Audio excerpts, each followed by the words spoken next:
We are not going to solve the hunger problem in America with more charity.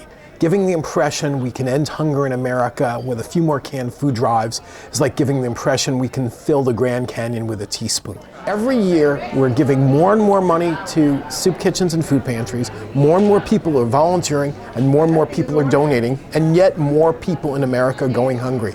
It is clearer than ever that charity is not the long-term answer to this problem, which impacts 50 million Americans nationwide and 1.3 million New Yorkers. 1 in 6 New Yorkers live in homes that can't afford enough food. Our belief is that as long as we still need soup kitchens, and our goal is to wipe them out, but as long as we still have them, they should be as effective as possible.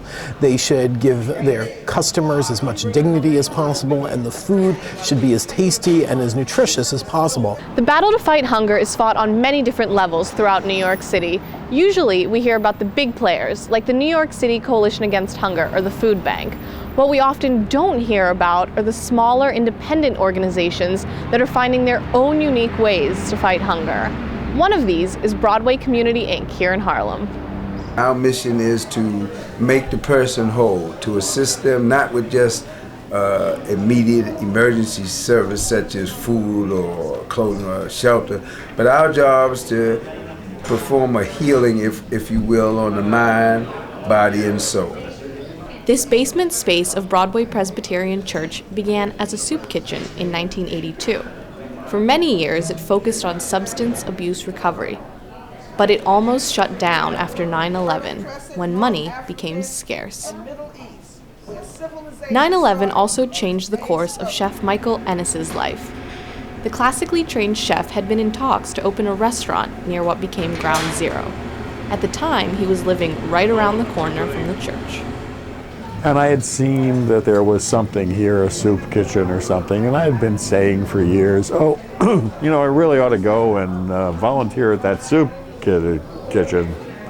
Never gotten around to it. Like a lot of people, after 9/11, I got around to it. Got around to doing something I really should have done before. In 2001, the soup kitchen was struggling to stay open financially, and the founders were ready to move on to other projects. So when I came by, I said, hi, my name's Michael, I live around the corner, I'm a chef, can I give you a hand? They basically said, here are the keys, have a good day, And I found something here, the germ of something here that meant something to me. I didn't have any understanding of soup kitchens or emergency food programs or their history or politics or economics.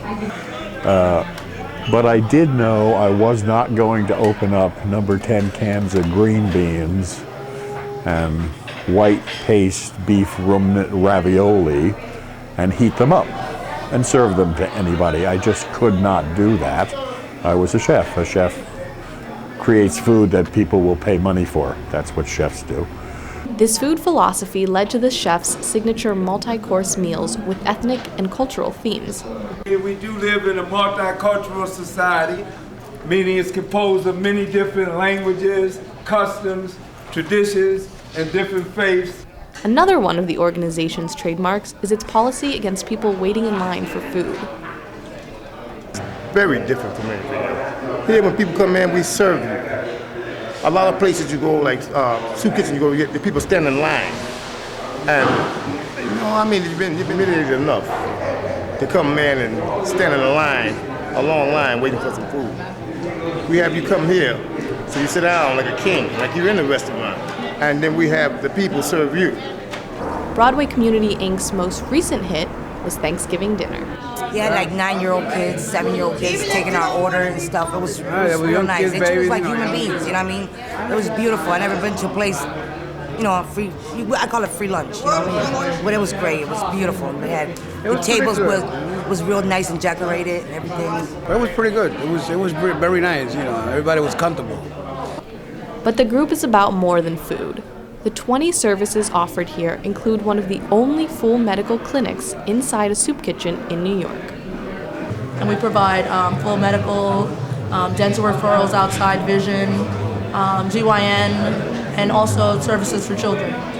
if you don't have medical insurance, they still see you and try to help you in some way to obtain your medications. And through them helping me, I have my own place now, and I also have medical insurance. And that was a very important piece that I couldn't get together because I had no stable address. And now that they came into play and I have it, it's a blessing. It's a blessing. And their doctors are second to none. They also have healing arts classes that help people cope with depression and other issues. We try to help people with housing and their basic needs, but we also feed their souls, and it seems it helps get people back on their feet and find their courage again. I believe in art, that it touches the human soul in a way that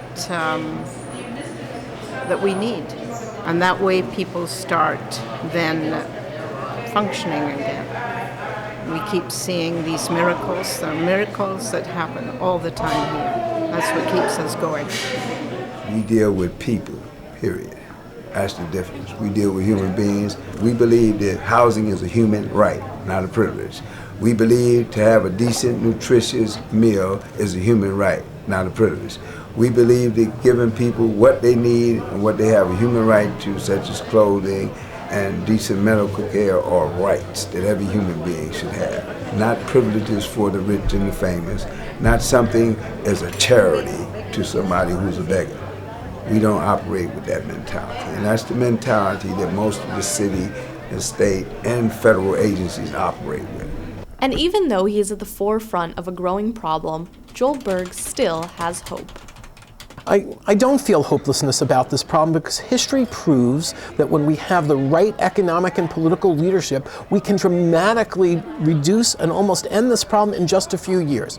We just have to send the message we're not going to accept hunger, just as we sent the message we're not going to accept slavery or child labor, and get our elected officials to follow that message. In the meantime, Chef Ennis is about to reach an unexpected milestone. His 10th year down a road he never expected to travel. And it's kind of ironic to me. I mean, I was a working chef, spent a lot of time and a lot of energy trying to get stars from the New York Times.